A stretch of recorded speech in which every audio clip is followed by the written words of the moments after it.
முதல்ல எனக்கே நானே இதை எதிர்பார்க்கல. முதலமைச்சர் செய்தது ஒரு இன்ப அதிர்ச்சியாக எனக்கு இருந்தது.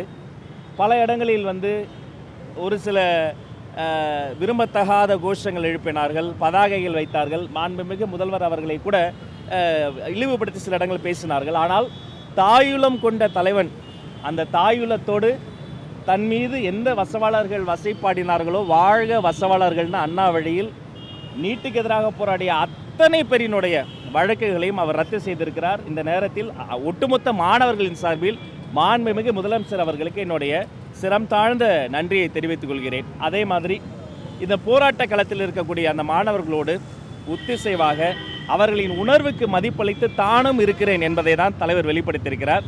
அதனால் மாண்புமிகு முதல்வருக்கு இந்த நேரத்தில் நான் நன்றியை தெரிவித்துக் கொள்கிறேன்.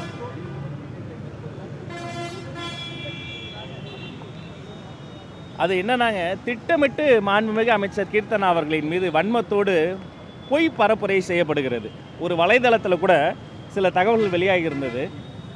அது முழுக்க தற்போது இருக்கக்கூடிய கள நிலவரத்தை உள்வாங்காமல் அதை வெளியிட்டிருந்தாங்க. உண்மை என்னன்னா, என் நினைவு சரியாக இருக்கும்னா முதல் 3 மாதங்களில் இதற்கு முன்பு ஆட்சியாளர்கள் பெரிதாக எந்த தொழில் முதலீட்டையுமே ஈர்க்கலை.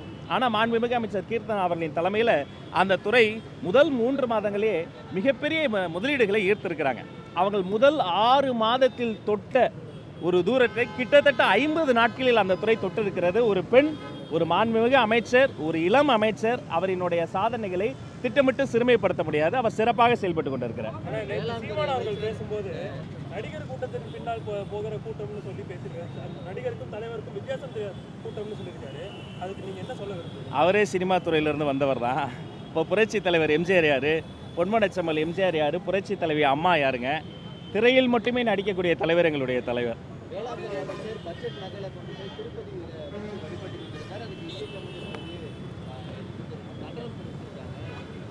இதற்கு முன்பு அண்ணாரி வலயத்தில் அல்ல, கலைஞர் ஐயாவினுடைய அந்த ஒரு சமாதியிலேயே வைத்து அவர்கள் வந்து வழிபட்டு வந்தாங்க.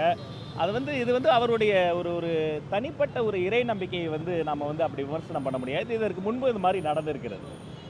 பட்ஜெட்டுக்கு பின்பு கல்வித்துறையில் என்னென்ன மாதிரியான மாற்றங்கள் நீங்கள் எதிர்பார்க்கணும்? அரசு பள்ளியை பொறுத்த வரைக்குங்க, தற்போது இருக்கக்கூடிய அந்த இன்ஃப்ராஸ்ட்ரக்சரை மேம்படுத்தணும். கல்வித்துறையை நான் 3ஆக பிரித்து பார்க்கிறேன். அதில் இருக்கக்கூடிய சிக்கல்களை: 1 மாணவர்கள், 2 ஆசிரியர்கள், 3 பள்ளிக்கூடங்கள். முதல்ல மாணவர்களுக்கு என்ன பிரச்சனை? ஊட்டச்சத்து பிரச்சனை. அவங்க நீண்ட நெடிய காலமாக கார்போஹைட்ரேட்ஸை நம்ம கொடுத்துக்கிட்டு இருக்கிறோம். அவங்களுக்கு ப்ரோட்டீன் ஃபுட்டு வேணும்.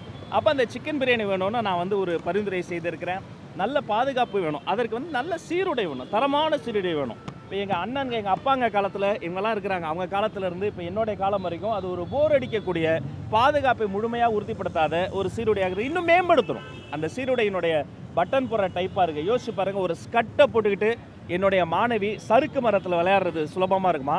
ஒரு ஜெர்சி போட்டு, ஒரு ஸ்போர்ட்ஸுக்கான டிஷர்ட்டையும் பேண்ட்டையும் ஷூவையும் போட்டு சறுக்கு விளையாடல ஒரு மாணவி விளையாட முடியுமா? அப்போ காலத்துக்கு ஏற்ற போல சிறிய மரம். இந்த மாணவர்கள் நலன் சார்ந்த பிரச்சனைகள் ஒரு பக்கம். இன்னொரு பக்கம் ஆசிரியர்கள் நீண்ட நெடிய காலமாக பாவங்க 18 வருஷம் 20 வருஷம் போராடுறவங்களாம் இருக்கிறாங்க. என்கிட்ட வந்து மனு தராங்க, எனக்கு வேதனையாக இருக்குது. என்னங்க 20 வருஷமாக இந்த பிரச்சனை தீரலைன்னு கேட்கும்போது தீர்க்க யாருமே முன் வரல. அப்போ அந்த ஆல் யூனிட் மீட்டிங் வச்சு அதெல்லாம் நான் வந்து ஆவணப்படுத்தியிருக்கிறேன். 3வது இன்ஃப்ராஸ்ட்ரக்சர், பள்ளிக்கூடங்கள்.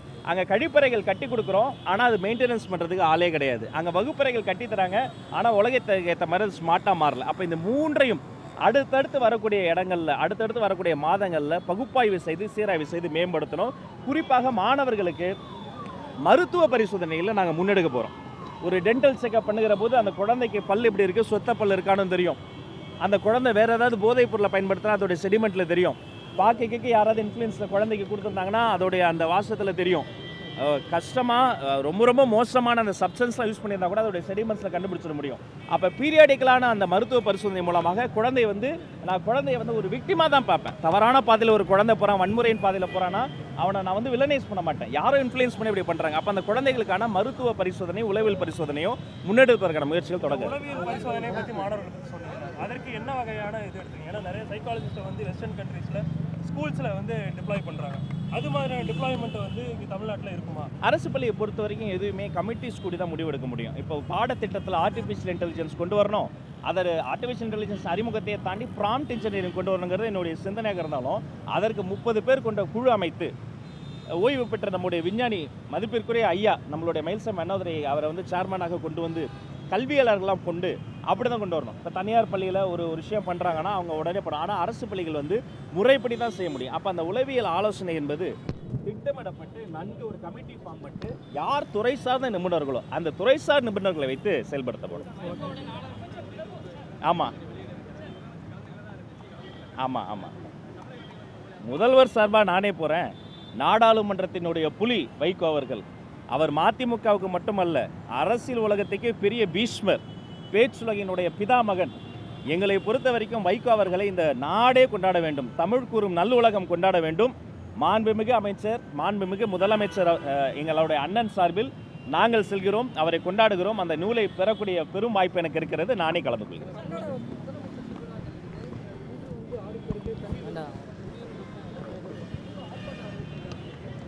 இயற்கைக்கு நன்றி. நம்ம நன்றாக மழை பொழிந்து காவிரி பெருக்கெடுத்து தமிழ்நாட்டை தொட்டு கொண்டு இருக்கிறது. இந்த நேரத்தில் பலரும் பல விஷயங்களை திட்டமிட்டிருந்தாலும் கூட மனிதர்களை வீழ்த்தி இயற்கை வென்றுவிட்டது. இயற்கைக்கு இந்த நேரத்தில் நன்றி. அப்போ நம்ம என்ன தெரிஞ்சுக்கணும்னா, எப்படிப்பட்ட பிரச்சனையும் இயற்கையாக அந்த மழைப்பொழிவு மூலமாக எப்படி சரியாகிறதோ, இந்த மழைப்பொழிவை அதிகப்படுத்தக்கூடிய காலநிலை மாற்றத்தை உள்வாங்கிய செயல் திட்டங்களை கொண்டு வரணுங்கிறத இந்த நேரத்தில் நம்ம புரிஞ்சுக்கணும். நன்றி. செய்திகளை உடனுக்குடன் தெரிந்து கொள்ள கீழ்கண்ட கேபிள் மற்றும் டிடிஹெச் நெட்வொர்க்குகளில் எம்நாடு செய்தி தொலைக்காட்சியை காணுங்கள். பாதகம் செய்பவரை கண்டால் நாம் பயம் கொள்ளலாகாது பாப்பா. மோதி மிதித்து விடு பாப்பா, அவர் முகத்தில் உமிழ்ந்து விடு பாப்பா. அண்மை செய்திகளை உடனுக்குடன் தெரிந்து கொள்ள இணைந்திருங்கள் எம்நாடு தொலைக்காட்சியுடன்.